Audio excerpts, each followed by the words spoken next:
నమస్తే welcome to our channel నేను Priya Kaushik. So Posani Krishna Murali actually ఇతని 24న ఫిర్యాదు వచ్చింది. 26న అరెస్ట్ చేయడం జరిగింది అండ్ నిన్న జడ్జ్ ముందర ప్రవేశపెట్టడం జరిగింది. అయితే 41A బిఎన్ఎస్ కింద అతనికి నోటీసులు ఇచ్చి విడుదల చేయాలని వాదించారు కానీ జడ్జ్ కన్విన్స్ అవ్వలేదు.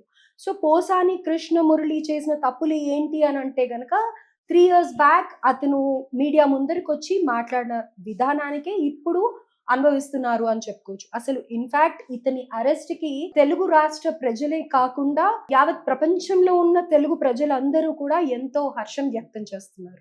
అయితే ఇదే విషయంగా డిస్కస్ చేద్దాం. ప్రస్తుతం మనతో పాటు హైకోర్టు అడ్వకేట్ నరేష్ సుంకర్ గారు ఉన్నారు.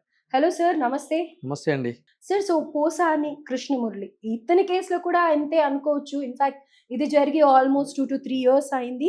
అయితే ప్రముఖ నటుల భార్యల్ని కానీ లేకపోతే పెద్ద పెద్ద వాళ్ళని కానీ ఆడవాళ్ళని కానీ అబ్యూజివ్ లాంగ్వేజ్ యూజ్ చేసి మాట్లాడకూడని పదాలు ఉపయోగించి మాట్లాడి అభ్యంతకరంగా వ్యవహరించారు అనేసి ఇతని మీద కేసు.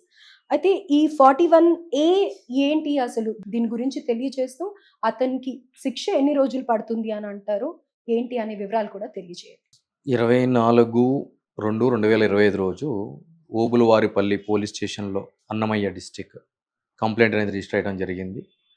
సో ఆన్లైన్లో ఫిర్యాదుదారు ఇచ్చిన సారాంశం ఏంటి అంటే కనుక ఆన్లైన్లో ఆమె చూస్తూ ఉండగా పోసాని కృష్ణమురళి గారు చంద్రబాబు నాయుడు గారి మీద కానీ, పవన్ కళ్యాణ్ గారి మీద కానీ, నారా లోకేష్ గారి మీద కానీ, మిగిలిన వ్యక్తులు ఎవరి మీద ఉన్నారో చాలా దుర్భాషలు వాడుతూ ఇక విచక్షణ మర్చిపోయి ఏం మాట్లాడుతున్నారో సభ్య సమాజంలో మాట్లాడని కూడని మాటలు కుటుంబం మీద, కుటుంబంలోని వ్యక్తుల మీద, వాళ్ళ యొక్క ఇంట్లో ఉన్న మహిళల మీద మాట్లాడారు అని చెప్పి కంప్లైంట్, పిల్లల మీద కూడా మాట్లాడారు అని చెప్పని కంప్లైంట్ ఇవ్వడం జరిగింది.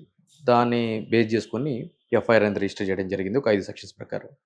అయితే నిన్న ఆయన్ని రిమాండ్ చేసినప్పుడు రిమాండ్ అనేది పంపించకూడదు. రిమాండ్ అంటే ఏంటంటే పోలీసులు అరెస్ట్ చేసిన తర్వాత 24 గంటల లోపు సంబంధించిన మెజిస్ట్రేట్ వారి ముందు ఆ యొక్క నిందితుడిని ప్రవేశపెట్టాలి. ప్రవేశపెట్టినప్పుడు ఆ కంప్లైంట్ సారాంశం ఏంటి, దానికి సంబంధించి ఉన్న సెక్షన్స్ ఏంటి, ఆ సెక్షన్స్ 7 సంవత్సరాలకి మించి శిక్ష పడే అవకాశం ఉన్న సెక్షన్సా, లేదు అంటే కనుక 7 సంవత్సరాల లోపు శిక్ష పడే అవకాశం ఉన్న సెక్షన్సా అని మెజిస్ట్రేట్ వారు పరిశీలించిన తర్వాత అవన్నీ సరిగ్గా ఉంటే రిమాండ్ అనేది పంపించడం జరుగుతుంది. అంటే 14 రోజులు జైలుకి పంపించడం జరుగుతుంది. దాన్ని జ్యుడిషియల్ రిమాండ్ అని అంటారు. సో న్యాయవాదులు ఏం వాదిస్తారు అని అంటే ఇచ్చిన ఫిర్యాదు పెట్టిన సెక్షన్స్ మ్యాచ్ అవ్వట్లేదు. సో ఫిర్యాదులో ఉన్న సారాంశం ప్రకారము పెట్టే సెక్షన్స్ 7 సంవత్సరాల లోపు శిక్ష పడే అవకాశం ఉన్న సెక్షన్స్ పెట్టాలి, కానీ కావాలని జైలుకి పంపించడానికి ఈ యొక్క రాంగ్ సెక్షన్స్ పెట్టారు అని చెప్పని, కాబట్టి ఈ యొక్క రిమాండ్ని రిజెక్ట్ చేయాలి అని చెప్పని ఆ యొక్క న్యాయవాదులు కోరటం జరిగింది. కానీ ఆ యొక్క కోరికని సంబంధించిన మెజిస్ట్రేట్ వారు పరిగణలోకి తీసుకోకుండా పోలీసు వాళ్ళ యొక్క వాదనతో ఏకీభవించి ఆయన్ని జ్యుడిషియల్ రిమాండ్కి అనేది పంపించడం జరిగింది 14 రోజులు.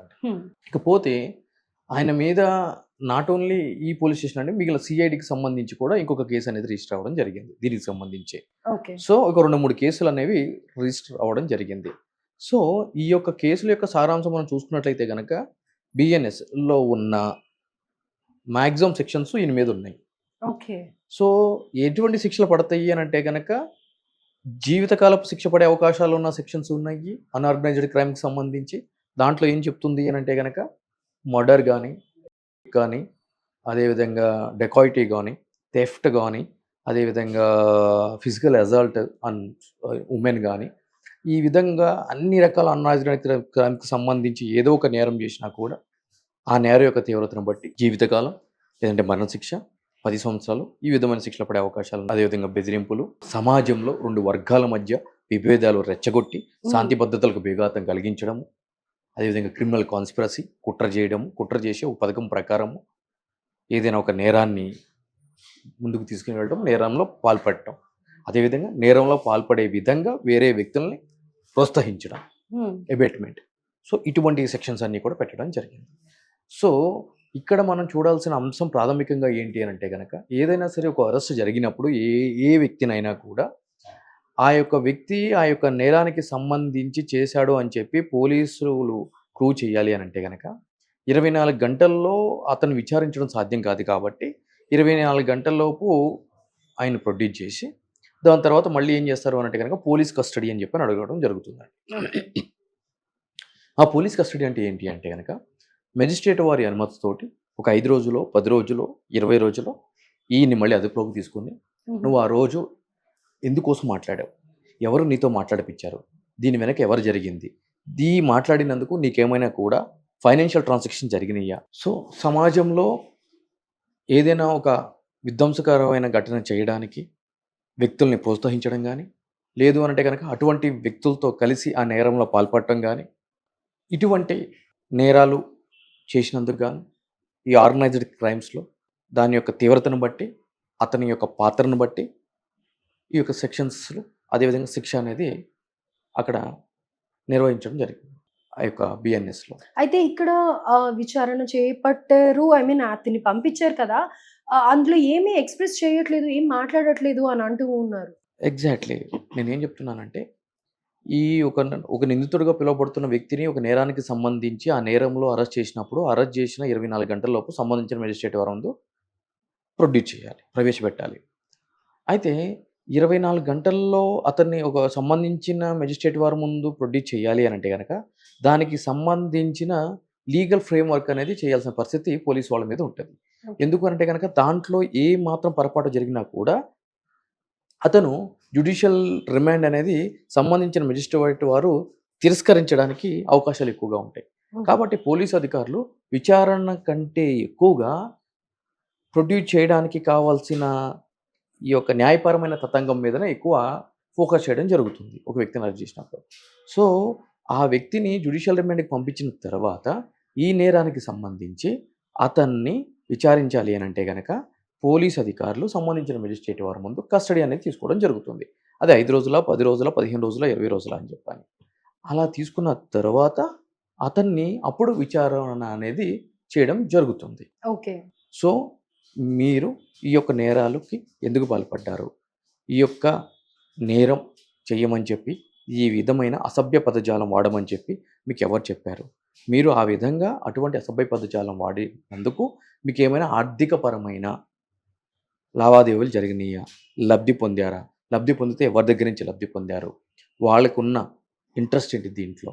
అని చెప్పి ప్రతీదీ కూడా విచారణలో పోలీస్ అధికారులు ఆ యొక్క నిందితుడి దగ్గర నుంచి రాబట్టడానికి ఈ యొక్క పోలీస్ కస్టడీ అనేది చాలా క్రూషియల్ యాస్పెక్ట్ లాలో.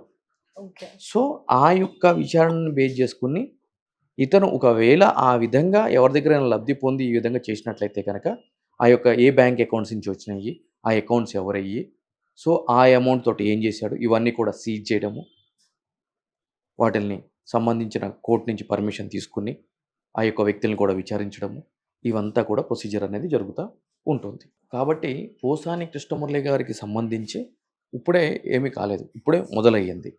ఇంకా కస్టడీ తీసుకోవాలి, విచారణ జరపాలి.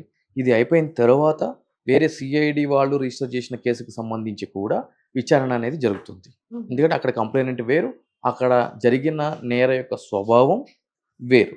సో, కాబట్టి దాంట్లో కూడా విచారణ అనేది కావాల్సిన పరిస్థితి ఏర్పడుతుంది. కాబట్టి ఇక్కడ ఈ కేసులో బెయిల్ ఏసి ఒకవేళ ఆ కేసుకు సంబంధించి బెయిల్ గనుక వస్తే మళ్ళీ వేరే కేసుకు సంబంధించిన పోలీస్ వాళ్ళు ఇమ్మీడియేట్‌లీ అరెస్ట్ చేసి మళ్ళీ జైలుకి పంపించడానికి ఆ యొక్క కేసు అనేది ఉపయోగపడటం జరుగుతుంది.